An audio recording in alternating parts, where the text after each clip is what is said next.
எங்க வேலைக்கு போனாலும், எங்க படிக்க போனாலும் நம்ம வேலை என்ன? அந்த வேலையை மட்டும் செஞ்சுட்டு வரணும்.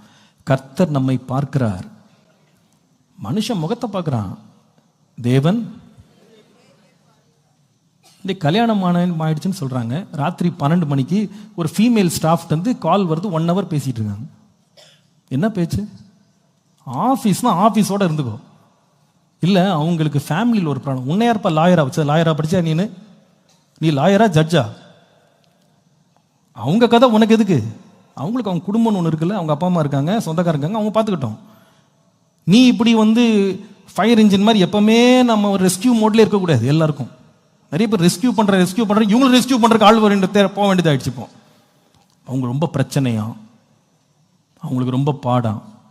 ராத்திரி 12 மணி 1 மணிக்கு ஃபோன் மறைச்சு ஒழிச்சு வெளியே ஓடுறது, ஃபோனை தூக்கிட்டு.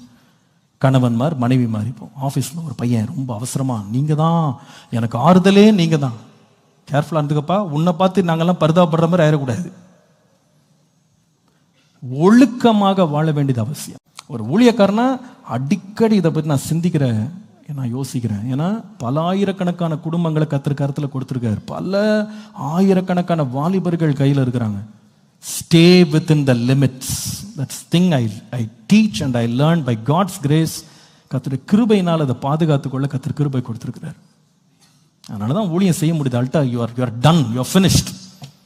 என்ன அபிஷேகம் இருக்கலாம், என்ன கிருபை இருக்கலாம், வரங்கள் இருக்கலாம், ஆண்டவரே இந்த கிருபையில் கடைசி வரைக்கும் என்னை காத்துக்கிடுங்கன்னு நான் சொல்றது.